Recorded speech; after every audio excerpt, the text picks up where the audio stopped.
It's really just the question is there a type of an afterlife? She's an entrepreneur, a podcaster, an author, a spiritualist. From science to spirituality, from sustainability to afterlife.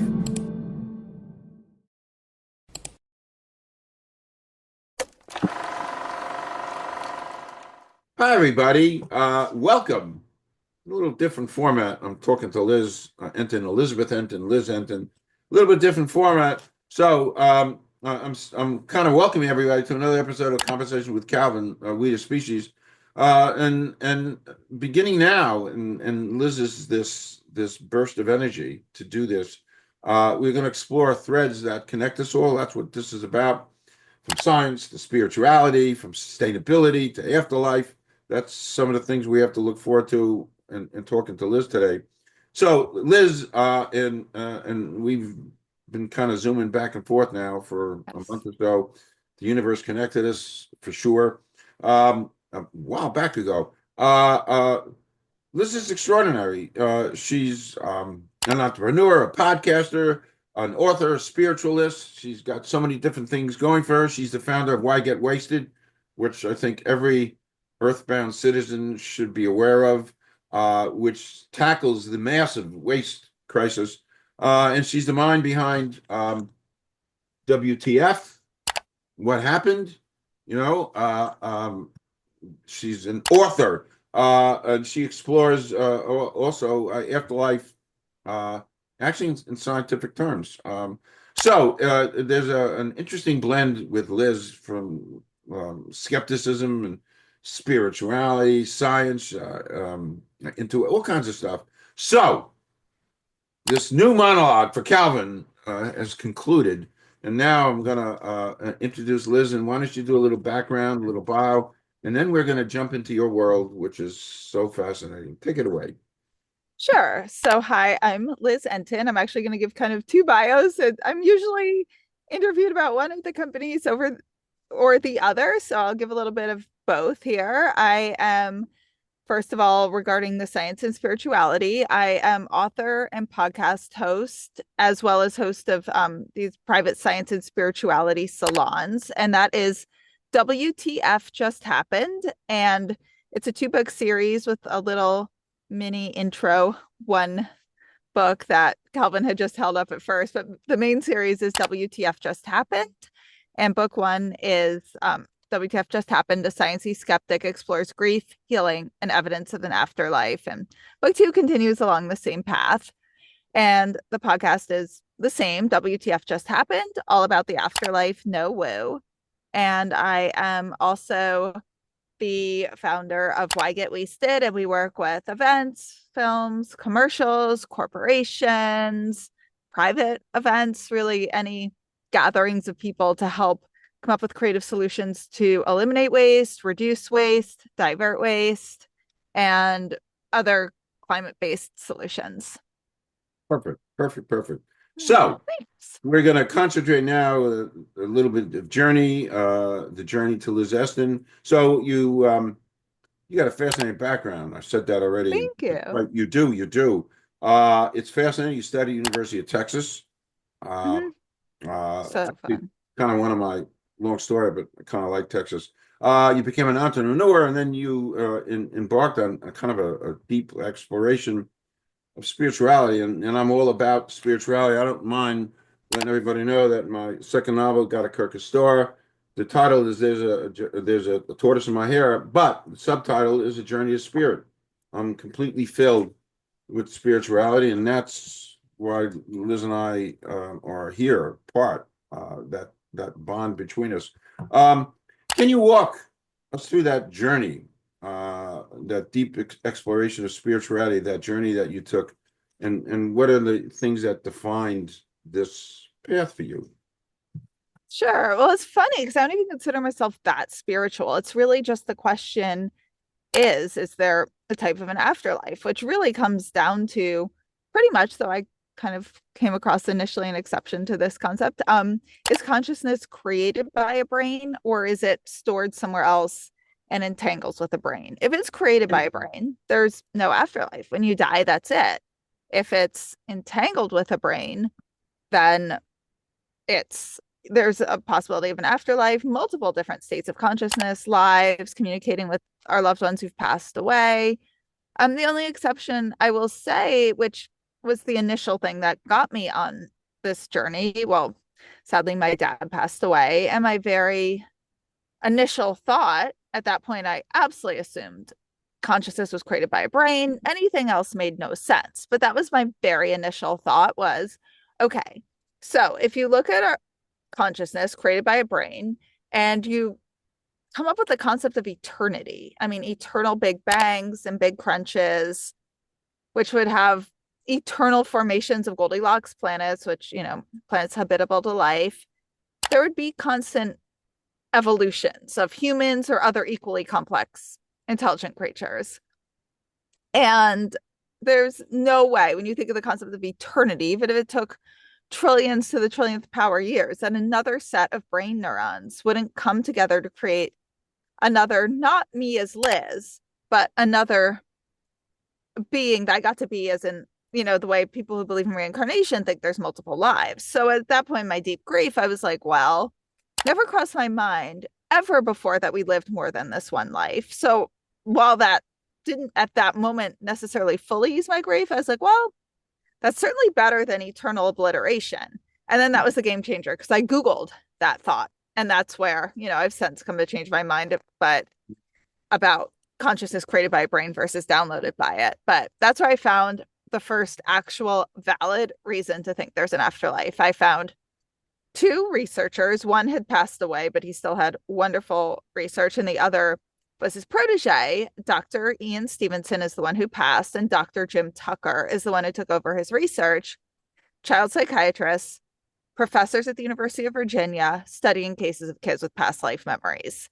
And once you kind of find one person in that world, I mean, and taking very valid, data-based, not spiritual approaches to this research, and they were getting positive results. And Dr. Tucker was interviewed places like I respect, like Scientific American, NPR. And it was just, I read like every study they did, every book, and it was just the biggest game changer. So, I'm listening to you and afterlife and stuff, and before you went on air, I told you a little glimpse of some afterlife stuff with me. I don't know if I mentioned to you in a couple of times that we had Zoomed, but I had done long story, but I had done a clairvoyant spiritual healing session as part of my growth and part of my curiosity about the world with Ravel Lorette in Texas. And of course, I go in slightly skeptical about it all, and I've done seances, and I mean, I'm so open to stuff. But anyway, she was amazing, and actually, the interview's up on Conversation with Calvin. I interviewed her, and she did her thing with me, and I threw that up there. But anyway, bottom line is, she said things about me that were well beyond glittering generalities. And she knew stuff about me that nobody on earth knew, not even my wife, out there in the kitchen. So that kind of really was a wow for me. And then she went on to tell me I'm 1,200 years old. My soul is 1,200 years old. oh And my God, interesting. very, very interesting. And she was great. And again, she said things that nobody knew, things that I've lived with all my life, things that have bothered me from the time I was growing up that are still with me, and part of who I am is because of that. And she knew that. Nobody on earth knows that. I didn't even write about that stuff.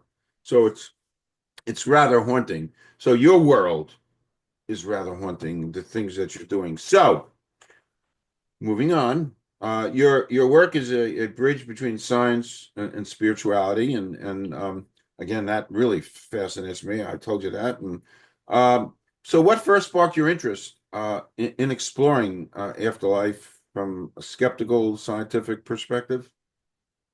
Yeah. What? Well, I was already skeptical and scientific. So that really would have been at that point the only way I could approach it. And it was grief. My dad, first when we found out he wasn't going to be okay and they were moving him to hospice, that's when I found that very first researchers. But so it was a bit of a desperation. And then just once I found this out, that any valid reason to think there's an afterlife when that has never crossed your mind as a possibility, it's just the most mind-blowing. Like I don't even have words for how exciting that is. I mean, it's like when you just assume you're going to completely be obliterated one day and then you find out that might not be the case.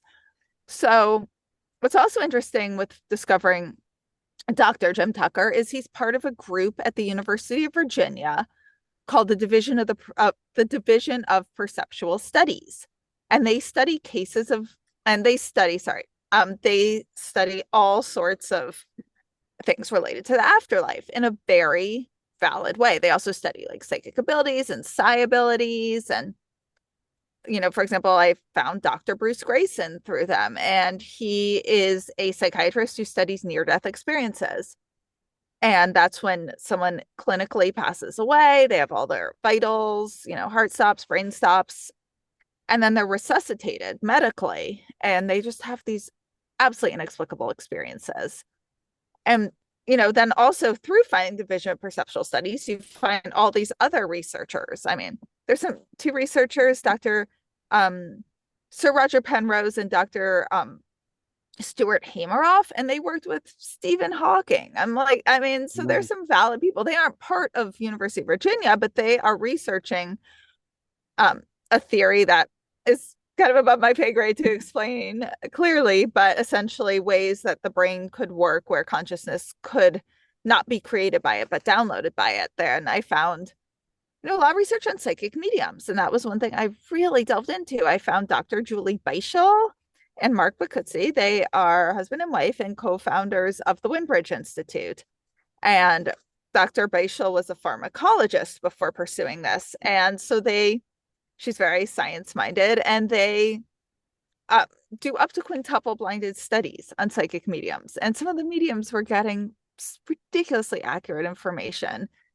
And it was just this insanely vast body of research. And I was like, I have to go further. It's like, how could I not? It was basically, to me, I was like, this is the biggest, most mind-blowing thing that could possibly be out there. It would be like waking up and finding, like a childhood fantasy where you find a key sitting in your room to some random door, and you follow the clues to a door, and you walk into a room of like a fantasy land and with colors you've never seen. I mean, once you see even a hint of this, it's like all I could think about. So that's why I kept going further and further. Wow. It's funny. Many of us, I'm sure a ton of people out there have moments that trigger some things that shifts our perception of life and what comes after. Was there a defining moment that set you on this path of exploring the afterlife? Did it have to do with your father? Yeah, that was the thing that set me off on it. But there have been some defining moments along the way that kept me going further too. But if you want me to go further with that, so. Well, okay. Hey, listen, Yeah. tell everybody that Liz has to come back here. We have so much to talk about, Yeah. and then Yeah. so much to talk about because Mhm. I shared some stuff before we went on air. The afterlife and the communication with people who it's too powerful, and it's beyond the stuff that's happened to me is beyond numbers and statistics, and you used that word inexplicable before, and there are elements of my life that are inexplicable, and that's why I'm so uh, Mhm. um, into you and your journey because Thank you. yeah, because this doesn't happen every day that I get a chance to interact like this. So this could be many more sessions. So we're going to move on now. Good. Okay. Next segment, we're going to move on to why get wasted, the sustainability mission. And before we went on air, I did some research, and I mentioned the research to Liz. Came from it came from why get wasted, which blew me away. 63% of millennials are willing to pay more for sustainable products. Wow, it's a big number. 2/3. And 62% of Gen Z prefer to buy from sustainable brands. Wow. So let's talk about again, why get wasted? Your movement towards zero waste. Um, what was the catalyst for you starting this project? So I've always been interested in entrepreneurship. I had a startup in fashion previously. I was also working in fashion as a stylist, but I had a company that I started first in college as a blog that covered fashion weeks around the world. I expanded it to an e-commerce that was selling emerging designers around the world. And for a lot of reasons, I ended up closing it. And I closed it around 2020. And I knew I wanted to go back into entrepreneurship. I'd done some consulting with other startups. I just knew that's what I cared the most about. So I started in quarantine while I get wasted, blogging and just figuring out. I figured once I was around people, because I'm very extroverted, the ideas would come about exactly what it'd be. And so it took a little time and I was testing different things. And really, I love being around people. I used to work on photo shoots when I did fashion, and I would just always notice all the waste. So, and I would just always be like, why don't they do this? Why does it have to be this way? So I was like, wait, why don't I actually try to do that for, you know, again, parties too, fashion shoots, commercials, parties, because there were so many parties and fashion shows I used to go to, and I would notice all of it, and it would just drive me nuts. So that was Okay. that's one of the ideas. Yeah. All right. We were just talking about this before we went on air too. There's so much talk about microplastics.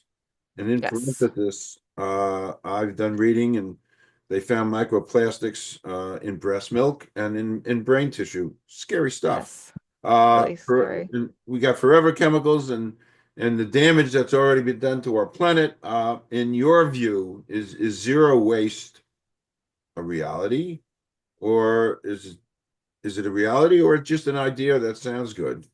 Um, I think it's more of like an ideal and a concept. I don't think zero waste is possible, nor should it be. Like, you're gonna have to have some forms of waste. It's just, especially if you get into like medical, no, things in the hospital shouldn't be reused. But I think it's about getting away from the concept of being so single use all the time and realizing that everything you throw away has an impact. And so if it's how do you throw it away? I mean, if you think about it, like eating a banana, it has a peel and you don't eat the peel, but you can compost it. And that's a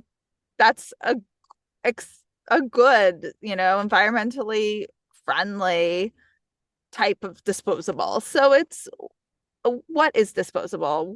Where is it worth having waste versus not? And I think it's moving towards really, when you're creating waste, understanding how and understanding that has an impact, not just like, people seem very dissociated from the concept of waste. Like, I'll see in a coffee shop, and no judgment. They're probably working on something that I have no idea about, I mean, I know they're like a foster parent or, doing just something amazing. So it's no judgment. It's just some people pick different things. And I think you can kind of be the ones that lead in that area. But I will notice, it's almost like a very dissociated thing. People will even be in coffee shops, staying there and drinking like their iced drink in a plastic cup, their hot drink in a paper cup that actually people don't know this, but paper has like a layer of, I mean, I don't remember the exact chemicals, but it's like a plastic type wax on the inside. Otherwise, it couldn't hold liquid. And it's well, just sort of dissociating. They just throw it away without thinking. So I think it's moving away from the concept that like throwing away is really even something. It's literally just being moved to another place on the planet. So there's a lot that has to be rethought. okay, which is a good segue. Yeah. Um, Okay.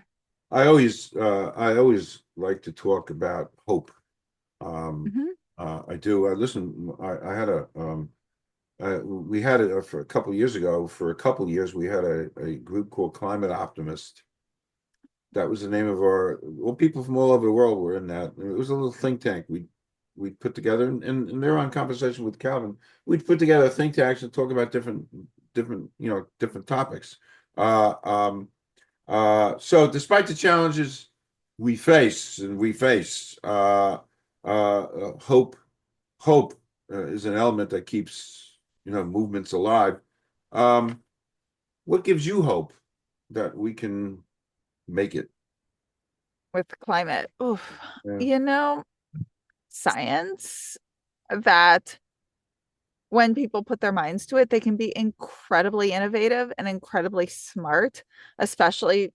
when faced with an emergency, it might unfortunately take realizing this is an emergency, which, we're starting to with like wildfires. But look at how quickly we got a COVID vaccine and medicines, and that was not only brilliant, that was brilliant science with all our resources poured to that. So when I think people can be very, very innovative once they get realistic about what's going on. And the majority of people want to do good. There's always going to be exceptions. I think we can all think of a few right now off the top of our heads who don't want to do good. But I think the majority of people do. And, you know, they don't want to live in misery, and they really don't want others to live in misery. So I think as the reality of this sinks in, my mom always talks about how, was it in the 70s? There was a period of time where everyone used to smoke cigarettes, and then it was almost like, and this, I'm speaking definitely just of the United States. I know it's different in other countries, but it was almost like overnight something clicked with people and everyone quit. Now, she said you used to be able to smoke in movie theaters. And so I Sure. think there's a movement. When people get together, there can be a movement towards really positive solutions. Okay. So, I like this question. Just talking about the everyday person, Mhm. someone who's like watching this right now, uh, can they start making a tangible difference? Can they? Definitely. I mean, I think people don't often because it's really overwhelming and you feel like, again, you brought up the word zero waste. People are like, oh, I have to be zero waste. Don't. I mean, yes, in an ideal world, but it's absolutely not realistic today. So I think first thing, a little bit the mindset that I mentioned, just be aware of where you're using single use, where are you throwing things out? And it could be simple things like bring a cup with you to a coffee shop if you want to go. If you're sitting there, ask for here cup. I mean, just these tiny little ways. Even look at the ways you're creating waste or using plastic when you don't have to. I mean, there are shampoos that you can get in refillable bottles. And you don't have to do it in every area. Just start. Pick one way you're noticing. And then when you feel really like fine with that, pick another. I mean, don't take plastic bags. It's not hard to take a bag with you, and maybe that's the thing you do. But don't overwhelm yourself and be like, I have to live an eco-friendly lifestyle. Yeah, I think pick one thing to start. That's so real what you said. Just do Mhm. something, just Yeah, start. yeah. Yeah, I've been since April 22nd, 1970. I've been aware long before you were here. I've been Mhm. aware. I went to the first Earth Day, and from Oh, that day on, amazing. yeah, I went to the first Earth Day. I got stuff in the basement, Mhm. books and Mhm. pamphlets that I saved. Mhm. And it's the funniest thing. The stuff they started talking about in April 22nd, 1970, it's the same thing today. Nothing has changed. We know more, but nothing has Right. changed. So in 1975, a personal commitment. I'm just a regular guy. I go to football games. I wear a Rutgers hat. I'm a regular guy, basketball games. Yeah. But in 1975, in the commitment, knowing that, the whole, certain animal industries, the animals give off uh, methane that goes up there and helps to heat things off. So I just said, you know what, Calvin, just stop eating anything with four legs.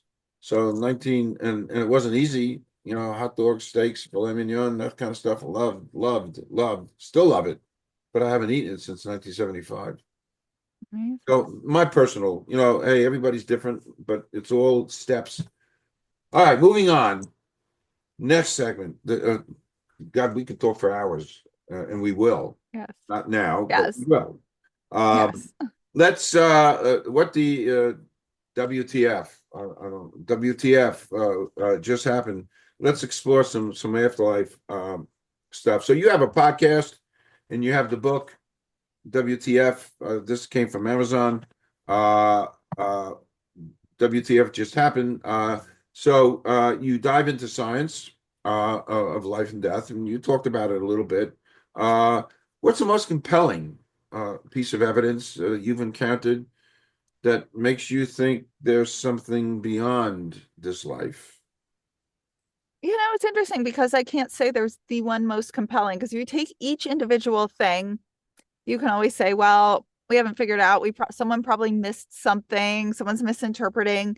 It's the vast body of evidence that comes together from multiple cases of kids with past life memories that I mentioned that were thoroughly studied. And you combine that with anecdotal people, I'll read on blogs or hear of people who say things that coincide with the results from the research, such as kids forget their memories around 5 years old, or they'll say, when I was big. That's in the cases. And then I'll hear of people, who will say, oh, my kid used to say when I was big. And I'll hear of stories like that. So it's just, you hear of this just vast body, and then near death experiences, um, you know, psychic medium readings where a subset of mediums are getting highly accurate information under really strict controls where they can't cheat. They can't Google a person. They don't even know their identity. And it's just all this comes together, and it all points towards consciousness is not just working in our brain, and our senses are not just these five senses and that's it. And yeah, it just there's so much that is inexplicable. Yeah. If the model is materialism, which Yeah. means created by a brain. So Yeah. Yep. yeah, What a great word, inexplicable. yeah, I live by that word because yeah. so much stuff is inexplicable. So in meeting you, and of course I plunged into trying to do some research with you, and I went to your podcast, and I listened with great interest. Mhm. Took some notes, and your interviews with Sandra Champlain, which was great, and Julie Ryan, two really fascinating figures in the spiritual world. And I'm telling everybody, go to your podcast and listen. Sitting at the edge of the seat kind of stuff. I mean, they were great. Um, uh, Personally, what was like your biggest takeaway from those conversations? Okay, it's different with each of them, those two. And I feel that with every single guest, I take away something. I say with Sandra, it was really interesting because our journeys are so similar. And there's something that's both very like warm and like, ooh, not many people do this. So here's someone who was like skeptical like me. She didn't want to first tell anyone she was researching this. And she'd like ran a business, I believe, with her mom. She was clearly like a grounded, very smart woman who assesses things logically, who also lost her dad. And she came, did the same types of research I did and drew the same conclusions that there's something genuine that we do survive death. So I think it was very, very justifying to hear that someone else who was Yeah, skeptical and kind of logical came yeah, to the same conclusion. So I found it very, and plus, she also talks about physical mediumship, which I haven't really had experiences with. And so that had me I really want to delve into that because I was fascinated by that. I can't really comment on it because I don't know enough. I mean, I can comment some, but that was something that she made me want to explore that further because, she's someone I trust that she's capable of assessing reality intelligently. And she yeah. says she's witnessed it. So, and Julie Ryan, she's so fascinating because she worked in the medical tech field. So she's very science minded, also grounded, logical. Um, yeah, and she just had such remarkable stories tied in with medicine. I forget exactly, but something where she saw like a surgery in her mind, and then the child. I'm going to have this not exact, so I apologize, but essentially like something psychologically like not psychologically, but she had some image of a child having a surgery, and then the child was healed. So that's just something I don't even know enough about. It's so fascinating to explore. So I think again, there's Julie Ryan's. Also, she's a psychic medium, and having someone who's been in the medical tech field. I mean, that's a very grounded. Things have to work, or they either work or they don't when you're doing technology. So again, someone who, given her approach, given the way her mind worked, given how she answered questions, just helped verify because here's a very intelligent person who's experiencing psychic medium abilities. And so again, verification from credible sources, I guess.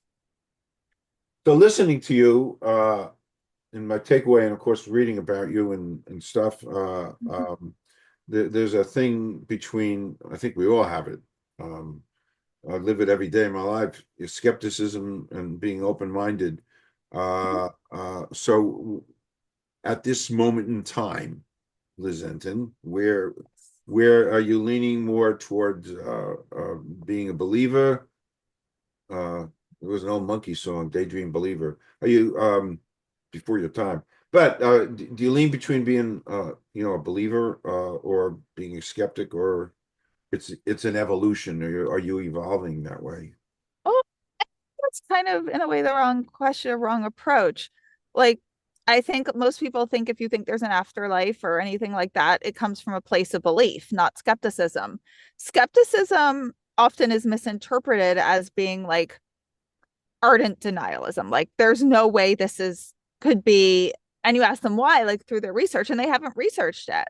So for me, I think skepticism, belief is a type of approach that I overall tend to not follow. It means you just, in a way, when it comes to stuff like afterlife or religion, with all due respect, people are religious based on belief, not proof. And that really, I'm not knocking it. It's just, I don't take belief means you think something's true without valid reason just because you're going to trust it is. And that's not how I approach things.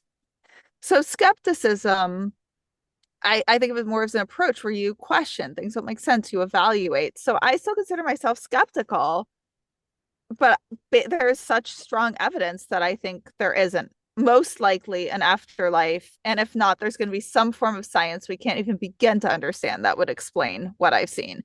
And I feel I've come to that conclusion based on a skeptical approach that I still stick with, Okay, great answer. if that makes sense. It makes sense. Great answer. Yeah. Yeah. There is no answer really, because Mhm. everything is an evolution. Mhm. Every day is different, and there are things that pop in and pop out. And in my own journeys with these kind of things happen. Like I should write another book, and Yes. literally, bouncing back and forth from believing and being skeptical. You just gave me an idea. Well, thank you. There's another Great. there's another book, and Amazing. events that happen on a daily basis that take me from um,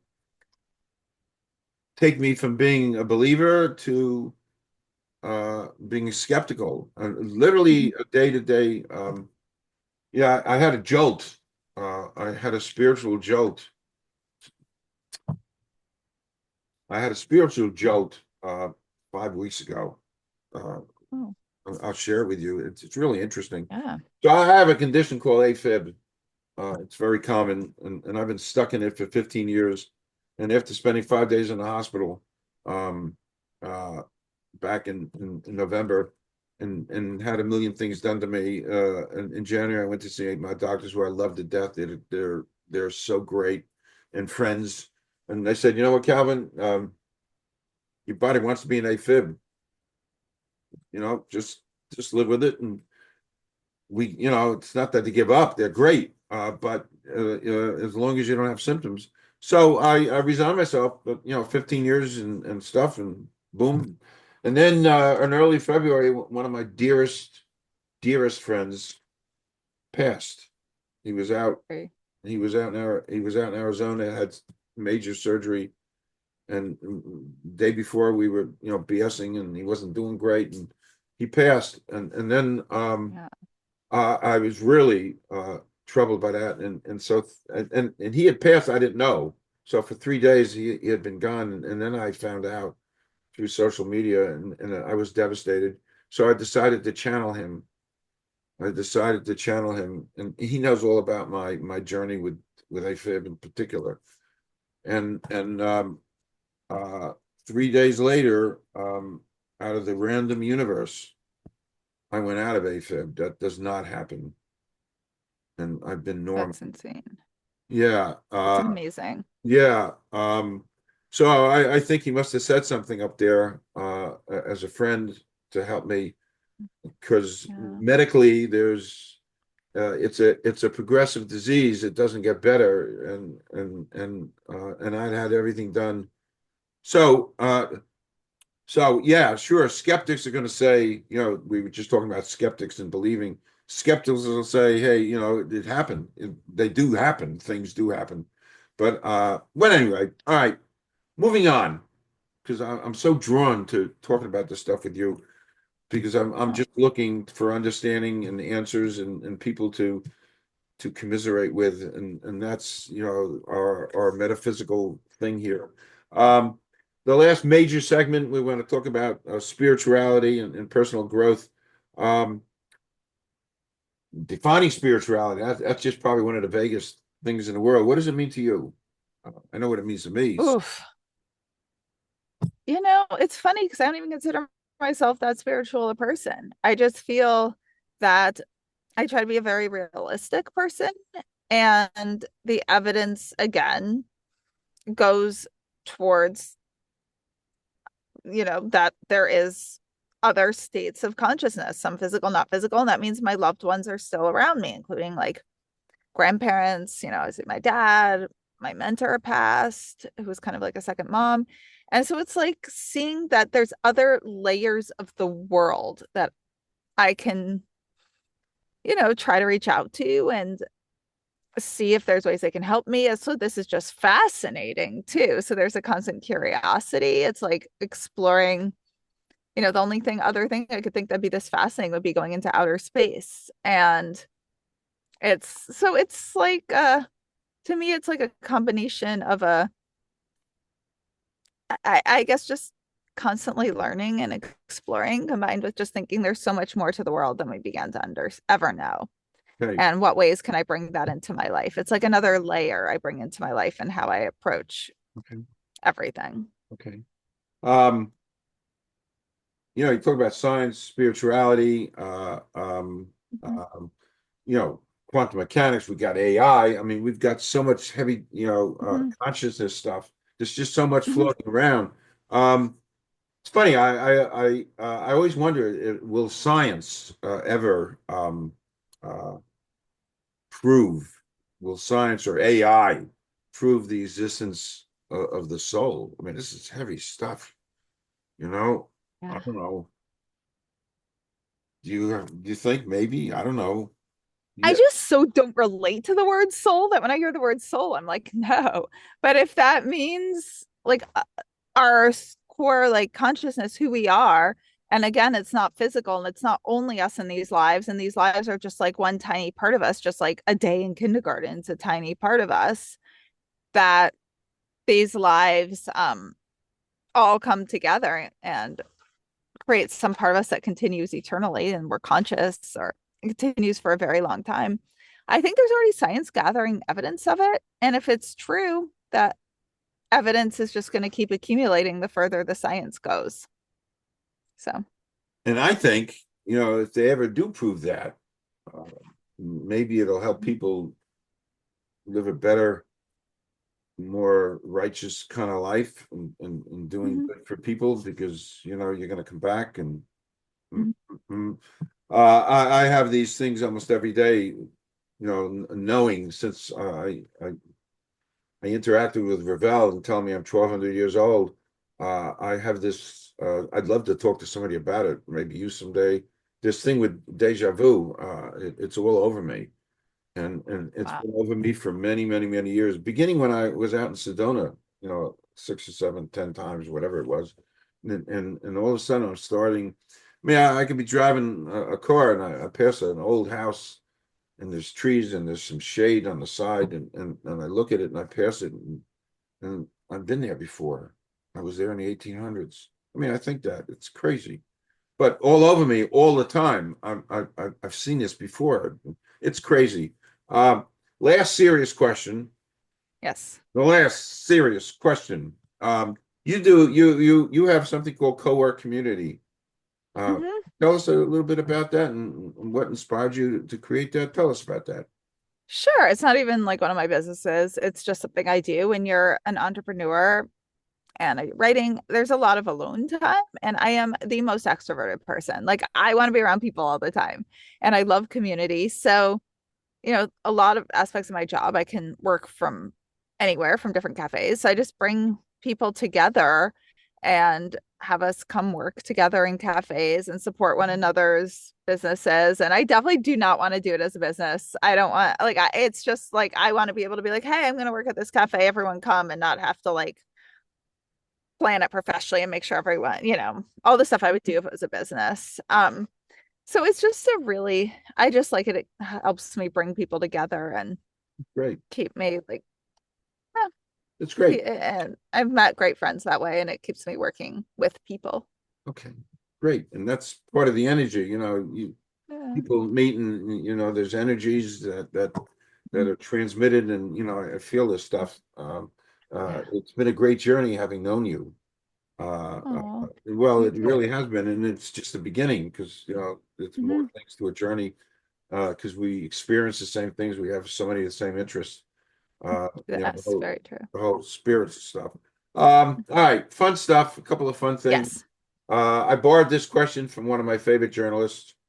Uh, Okay. you don't have to answer it, but it's an interesting question. Here it goes. Excluding family or friends, somebody living or dead you'd like to spend a day with. Oh my God, excluding family or friends. Oh, so many people. You know, No I will rules. say Stephen Hawking, I would find fascinating. And then also, if we're going to go into like the afterlife research Sure. stuff too, I think it would be like William James, who started researching this. We've had similar paths too of like being skeptical and researching this. So I think I'd really enjoy that. Okay. Good answer. I love this too because I'm a film person, and I think I mentioned in the beginning I've been interviewing 40 filmmakers and actors and actresses going to the Golden State Film Festival. So I'm a little blitzed out. I'm in the middle of doing all this stuff, but I love movies. So, what are some of your favorite movies? The hardest time saying favorite. I love movies and I like watch a lot, but I'm not like a movie buff at all. Like I super enjoy them and I like tend to forget the names afterwards. And but I would say like not to be depressing, but it's actually funny, but a really important one I think to watch now with climate stuff is Don't Look Up. It's a really light take and social commentary, but I kind of think everyone like it will help you process kind of what's going on with the world, but it's also absolutely hilarious. So Okay, I think that's a good way to sort of take stuff. But yeah, again, I love movies, but I'm like, well, I will never remember the names of the movies I saw. that's fine. That's Yeah. fine. So we've done this first chapter of Hmm. our chats, and it's concluded. Yes. And I'm officially welcoming you to come back because, gosh, we could talk about a million things. And one of the things I'd love to talk about, maybe we can get a group of people together. I don't think enough of us know the dangers of microplastics and how it's in breast milk, it's in brain tissue, it's scary, scary stuff. So I'm inviting you to come back. We'll think, we'll talk, we'll get some people together, we'll talk about it. Sure. The more you talk, the more you learn, and maybe the Hmm. more action is taken as a Hmm. result of that. Where can people find you? I'm gonna, of course, and Sure. I'm gonna write all this down, but where can people find you? For my science and spirituality business, that is WTF Just Happened.net. And that links to all my social media accounts, all the podcasts, ways you can buy the books. For my climate company, that's at whygetwasted.com. And, while we do work with businesses, we also work with individuals on parties and weddings. And Great, so, great, yeah. perfect, perfect, perfect. So, my final official words. What you've seen today is what this is all about. Conversation with Calvin, meeting people like Liz Entin. So fascinating. It's the brave new world, and you're part of that brave new world. Exploring what we did today. Scientific, mystical, spiritual stuff. So, thank you, thank you, thank you for Thank being you. here. Thanks to people out there who are watching this stuff. I'm going to stop recording now, Liz. Please come back. Don't leave. We're going to just do a quick Okay. wrap. Thank you, Liz. There's a Tortoise in My Hair, A Journey to Spirit, a novel. By Calvin Barry Schwartz. Available in Amazon.